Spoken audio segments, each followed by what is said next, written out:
Welcome to new TV Telugu.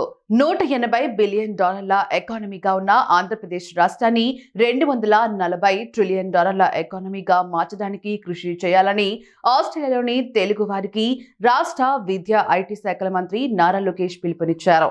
సిడ్నీలో the Australia Telugu డయాస్పోరాలో మంత్రి నారా లోకేష్ పాల్గొన్నారు.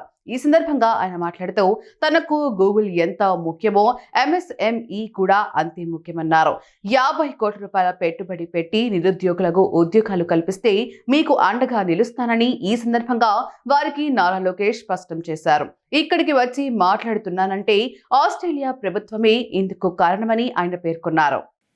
ఆనాడు చంద్రబాబు నాయుడు గారిని అరెస్ట్ చేసినప్పుడు ఆస్ట్రేలియాలో ఉన్న ప్రతి సిటీలో తెలుగు వాళ్ళందరూ పెద్ద ఎత్తున బయటకు వచ్చి మీరు మా కుటుంబానికి అండగా నిలబడ్డారు. మీ అందరికీ అదొక చిన్న కార్యక్రమం అనిపించవచ్చు. నాకు కానివ్వండి, మా కుటుంబానికి అది కొండంత బలమైంది.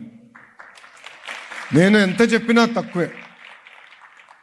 నా ఇప్పుడు కూడా బాగా గుర్తు, బ్రహ్మి అని నన్ను అడిగింది, గౌరవంగా బతికే వాళ్ళం చూడు, ఇలాంటి పరిస్థితి వచ్చింది, ఈ రాజకీయాలు మనకు అవసరమా అని అడిగింది. కానీ ఎప్పుడైతే మీరందరూ వచ్చి మాకు అండగా నిలబడ్డారు, హైదరాబాద్లో మీరందరూ చూస్తుంటారు గ్రాటిట్యూడ్ కాన్సర్ట్, 45,000 మంది వచ్చి ఆ రోజు మనకు అండగా నిలబడ్డారే, ఆ రోజే నేను చెప్పా బ్రహ్మనికి దిస్ ఈజ్ వర్త్ డూయింగ్. దీనివల్లనే ప్రజలకి మనం సేవ చేయాలి, ప్రజల దగ్గర మెప్పు పొందాలని చెప్పాను.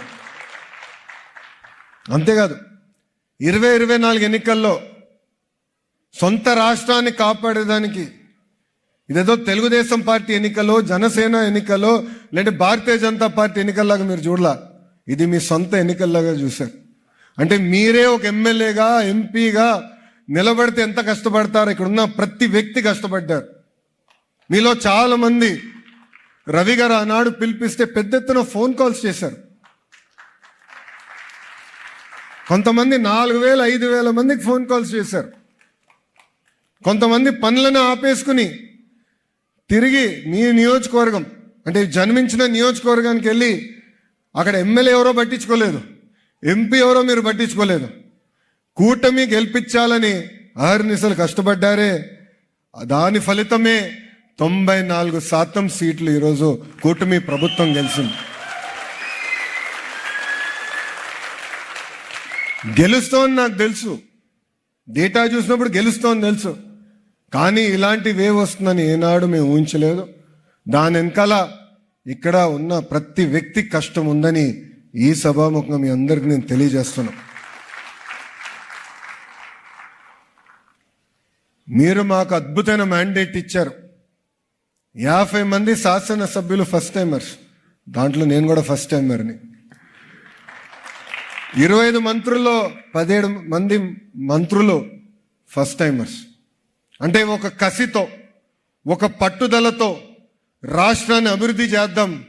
1995లో ఏ మ్యాజిక్ అయితే చంద్రబాబు నాయుడు గారు చేసి తెలుగు వాళ్ళు మొత్తం తలెత్తుకుని తిరిగే పరిస్థితి తీసుకొచ్చారే, అదే మ్యాజిక్ మళ్ళీ చేయాలనే కష్టంతో అహర్నిశలు మేమందరం పనిచేస్తున్నాం. అభివృద్ధి సంక్షేమం అనేది జోడెద్దుల బండి, రెండు కలిసికట్టుగా ముందలు తీసుకెళ్ళాలి. గత 16 నెలలు మీరు ఒక్కసారి చూస్తే ఏ రాష్ట్రానికి రాని విధంగా 10 లక్షల కోట్ల పెట్టుబడి ఒక్క ఆంధ్ర రాష్ట్రానికే సొంతమైంది.